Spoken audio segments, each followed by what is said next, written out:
From Missouri State University, please welcome Wes Pratt.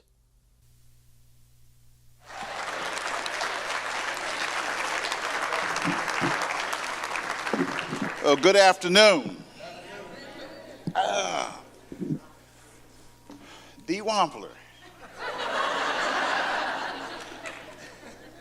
All right, I'm going to be talking a little bit about the African American Heritage Trail. So I want you to come along with me on a short walk along a few stops along that African American Heritage Trail. Now, as for me, walking that trail is going to be nostalgic and reflective. And it's going to be nostalgic and reflective in some good ways and perhaps in some not so good ways. You see, growing up in Springfield, Missouri, during the era of segregation in the 1950s, and then during the civil rights era in the 1960s and 1970s, at times that could be a hurtful, frustrating, inspiring, difficult experience. And curiously, some of the experiences that we have, some of those experiences rather are symptomatic of some of the challenges that we have to face today. On the one hand, I lived in a nurturing experience. I was supported, particularly from my immediate family, the neighborhood in which I grew up in. There were business owners and church members who I looked up to. They lived in my community, and incidentally, they looked like me. On the other hand, there was significant pushback and feedback from the majority community here in Springfield that was generally indifferent, intolerant, and sometimes could be hostile. But I also knew that there were some white citizens in our community who had demonstrated empathy, who had demonstrated respect and treated me with dignity. Some even recognized the promise that this little African-American boy had growing up on the north side. I am particularly indebted to Miss Betty Murphy, who was my sixth grade teacher. She lived in Bodart, Missouri, and came and taught us at Berry Elementary School. And she inspired me to learn. At Pipkin Junior High School, Mr. Don Sharp, I believe, was the English teacher, and he taught me how to speak publicly and be comfortable when I'm speaking. And then there was Mr. Gary Hall, who used to walk me home from school. He lived in the neighborhood. He'd walk me home from school, and he would teach me biology, sort of tutor me in biology by sharing with me the gestation periods for every mammal that walked the planet. And at Central High School, there was Ms. Judy Campbell, yeah. And she encouraged me to write like I spoke. She said, you could write like you speak. You could write very well. And finally, there was Miss Jean Walker. Now, she was a sophomore 10th grade counselor. And when I was a senior, she helped me get a scholarship, an academic scholarship, I might add, to Drury University, when my senior counselor thought I would be better off in the military. However, the aforementioned named educators encouraged me to strive for excellence academically, and for that I'll be forever grateful. Now, I had only one black teacher in my entire K through 12 experience in the Springfield Public Schools. His name was Mr. John Hughes. He was a woodwork teacher, and I wasn't very good at carpentry. But I loved Mr. Hughes because he lived in our community. He was the NAACP president. He went to our church, and his wife, Miss Effie, as we called her, she was an educator too. And I went to school with his children all through K through 12, and I went to college with the oldest boy, Victor. Now, despite such individual good support from people like those educators and Mr. Hughes, there were frequently messages transmitted to me or received by folks who looked like me in the community that black folks in Springfield had little social redeeming value in the eyes of many of our majority citizens, our public officials, and our business leaders. As a young boy, I can vividly recall, and even today, vividly recall walking through Drury campus and being called out of my name, being called the N-word, and I was chased off the campus. I guess some of the students and the staff didn't think that black boys could traverse the campus. Now, the irony in that is that I graduated from Drury University, and my last year I was named the Outstanding Senior Man. But I can vividly recall also when I was in Pipkin, and I'd be walking to school in the morning, going to Pipkin, and I would be yelled at by people driving by in pickup trucks. And they'd yell at me and they'd call me a gorilla. And it's interesting because years later, when I was in a workshop, I shared that experience with somebody, and I had a visceral response. And this is since I've been back in Springfield. I had a visceral response to what had happened to me as a child.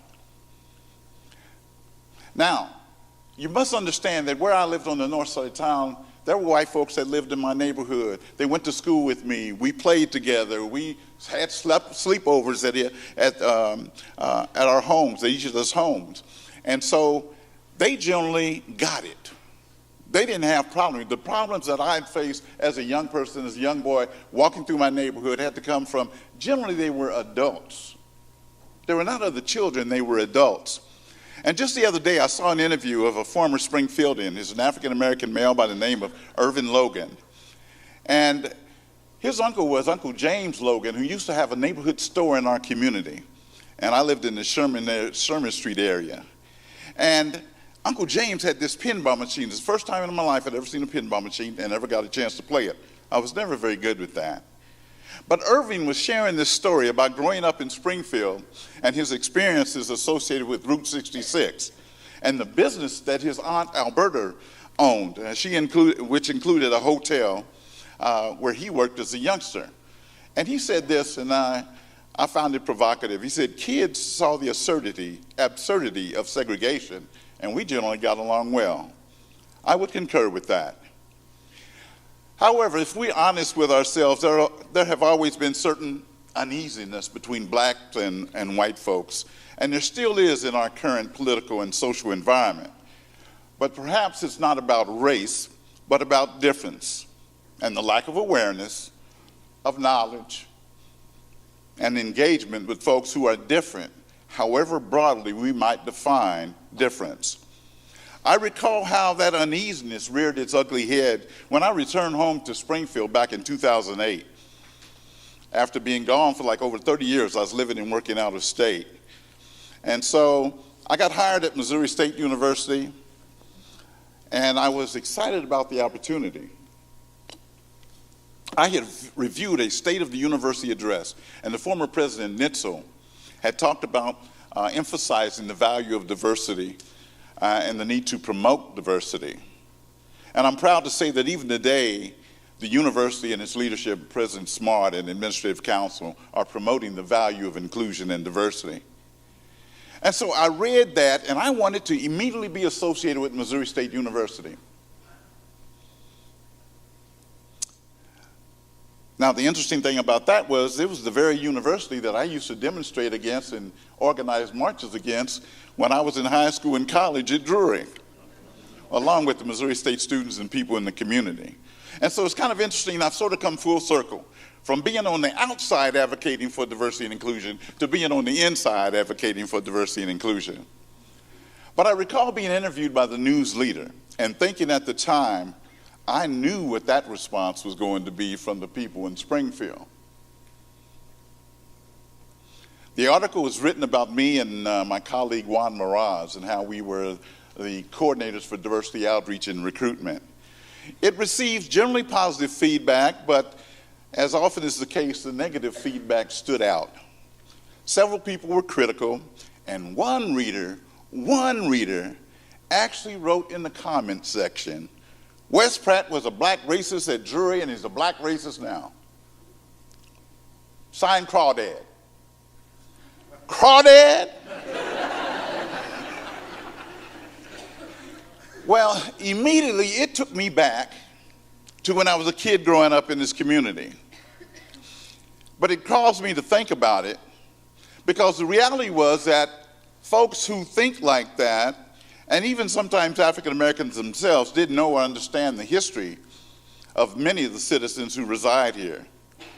So many citizens, residents, and visitors to our city are sort of trapped by their own biases, by their ignorance, by their lack of awareness, and their cultural consciousness, that they just automatically assume that valuing the inclusion of diversity is not a good thing.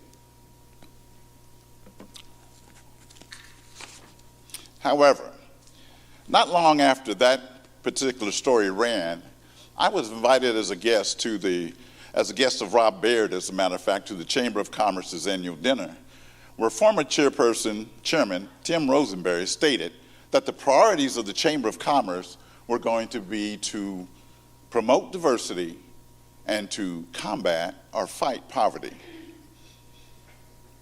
Now, if I'd had false teeth, they would have fallen out of my mouth. And later, I was also made aware of the fact that the Chamber had lost a few members because the chairman and president and CEO at the time, Jim Anderson, and some members of the Chamber were walking towards inclusion. Now, I was shocked and surprised beyond words. And why, may you ask? Because never in my life had I heard, personally or professionally, any leader in Springfield step up and stand up for diversity and fighting poverty. You see, I was also shocked because as a young man, I didn't know, nor did I understand the significance of inclusion, of diversity.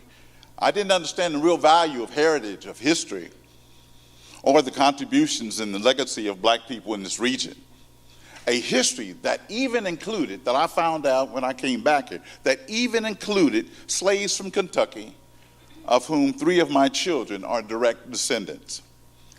My children's ancestors were in fact some of the first people who settled in Greene County with a slave owner by the name of John Looney, who homesteaded in the Willard area. His burial site and that of the slaves buried in the plot with him was designated as a historical site, I believe it was in 2008. We didn't know this, nor did the white loonies or the black loonies until they gathered on that hallowed plot, that land, and dedicated the site. See, I heard an old lady tell her grandson one day, you got to know your tribe. You got to know your tribe. Now, I didn't know that the history of black businesses such as Hardwick's grocery store, and at one time the largest grocery store in the city that sold goods, to most of Springfield's black and white population. We never knew that there were black council members and or school board members during the Reconstruction era, and long before former council member Denny Wayne or school board member Charlotte Harden served on those public bodies. We didn't know that there was a large black hauling company that actually used horse-drawn wagons and carried building materials to the city of Rolla to help build Rolla. Had no clue. We didn't know that Reverend Oliver Brown, a pastor at Benton AME Church across the street from Central, and his daughter Linda were the plaintiffs in the United States Supreme Court case Brown versus the Topeka Board of Education that desegregated the public schools nationwide. That Springfield did, in fact, desegregate with all delivered speed, as opposed to places like you recall, Little Rock, Arkansas, that had such violent resistance to the integration of the public schools. And that Reverend Brown's church was one of the historical black churches in the church quad that also included Gibson Chapel, Pitts Chapel, and Washington Avenue Baptist Church, where I was baptized as a boy, and I sang in the choir, believe it or not. And that is now the Diversity Center on Drury's campus. See, we didn't know the rich entrepreneurial history of Jones Alley and the Sherman Street corridor, nor did we know about the Lincoln School, initially called the Lincoln Colored School, that stands on the Ozarks Technical Community College campus this very day. This was a school where black teachers, counselors, and staff prepared black students to excel academically as well as to succeed in a legally segregated society. Nor did we know about the highly acclaimed Lincoln High School marching band, and that one of their band majors, the late Mr. Homer Boyd, would become an acclaimed member of the local Philharmonics, a singing group that integrated the Ozark Jubilee and traveled to cities and towns far and wide. Nor did we know the history of the Black Hospital on Calhoun Street, which is now the Barclay Decatur Center, which was established by two sisters who were educators and who also happened to be our Sunday school teachers at Washington Avenue Baptist Church. And this was part of the residential area known as the Sherman Street Corridor, and it was a neighborhood that had the largest area of single-family homes of many black citizens. We didn't know about Alberta's hotel, which has received some publicity lately, and that hotel had provided a resting place for some of the world's preeminent entertainers of the time. These entertainers who could not sleep at local hotels or eat at local restaurants because of the color of their skin. People like Ray Charles, Nat King Cole, Frankie Lyman, and even little Stevie Wonder, or the traveling professionals and educators who read the Greene book and found Alberta's Hotel and Graham's Rib Station and Motel safe havens during their travels. All of this history and more we did not know because it was not taught, it was not shared.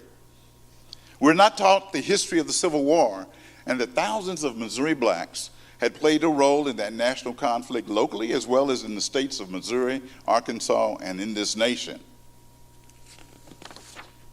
We did not know that the history of Silver Springs Park was as a colored park.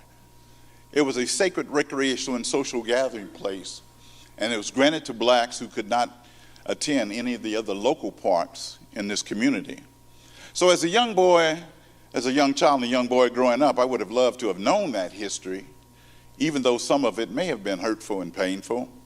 To know and understand the rich African-American heritage, the culture, and the history that was far too often historically diminished, devalued, disregarded, and denigrated. Nevertheless, ladies and gentlemen, Springfield's black population and black community has survived those times. You see, Springfield, those stories, that history, those people who, despite adversity, still managed to raise families, have businesses, make contributions to and build our community.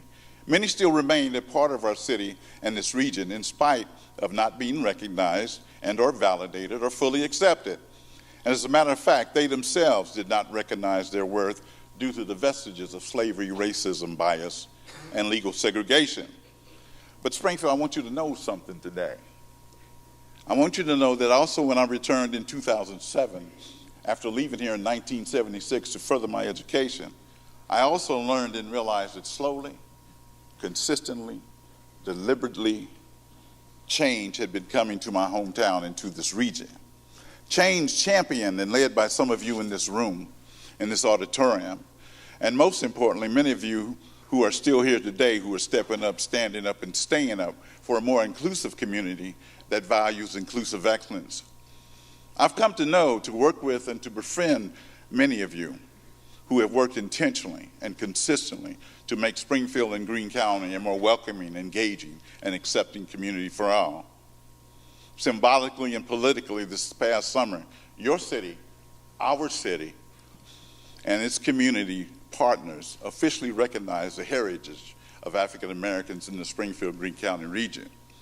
That was based on the research of two Missouri State professors, Dr. Laura Foster and Dr. Tim Knapp, but also the historical storytelling of other folks such as Catherine Lederher and others who have written about Springfield's true history. The acknowledgement from our local government entities, from our educational institutions, from our business and our corporate community of the contributions of African American citizens of Springfield was a long time coming, and it took leadership to memorialize that reality. But please know that I and other citizens of color, other citizens and residents who are different and who are diverse, understand the value, the importance, and the worth of the city's acknowledgement by the mayor and the Springfield City Council. Perhaps some of you may not get it. Some may not want to acknowledge it or accept it. Or you may not want to remember our true history and our heritage. You may not want to understand the shortcomings of the present or believe in the hope for the future. But today I stand before you to let you know this, that this native son appreciates it. That this child, this teenager, this young adult, and this man from Sherman Street and Silver Springs Park acknowledges it and appreciates it. I believe in the hope and the commitment that many of you are making to ensure Springfield and Greene County are better places to live, learn, and earn for all. Gentle persons, I did not fully understand or realize the significance of the mayor's declaration of the Springfield Greene County African American Heritage Trail until I stood in the front of the first sign at Silver Springs Park last August. I looked into the eyes of my late mother's best friend, Miss Alma Clay. Miss Alma, as she is affectionately known, is a 90-plus-year-old lifelong citizen of Springfield. She and I and hundreds more were in Silver Springs Park on Park Day. And that was the weekend we celebrated the park's 100th anniversary. And as I stood there and looked at the expression on her face, I was emotionally moved, and tears glistened in my eyes, because in that moment, I had such a visceral reaction to this and what it all meant to her and to us and to Springfieldians and to those who had come and gone before. And even though I played in that park as a child, I had learned to swim in that pool, I had learned to hit and catch a baseball in that field, and I had grown into a young adult in that park, I did not fully recognize the value of all of those experiences and of our heritage associated with all those experiences. And not until that very moment when I looked into my mother's best friend's face did I see the importance of that occasion. For the very first time, I understood that through it all, African American citizens and residents of this city were an integral part of the park, of the community, of the city, and of this county. And of paramount importance was that our city of Springfield had recognized that fact as well. In closing, ladies and gentlemen, this is what a walk along the Springfield Greene County African American Heritage Trail means, not only to me, but to our children, our children's children, and to the beautiful ones not yet born who will someday, at some time, call Springfield home. I want to thank each and every one of you who participated in that effort, in the development and the creation of the Heritage Trail. I also know you're invited to walk with us, to walk with your children and your children's children along the Heritage Trail. You're always welcome to walk this way into the heritage and the history of that trail and what it represents. You're invited to walk into the hope for a better community, a better city, and a better region, and most of all, a better future for all citizens and residents of Springfield, Greene County, who call it home. Thank you.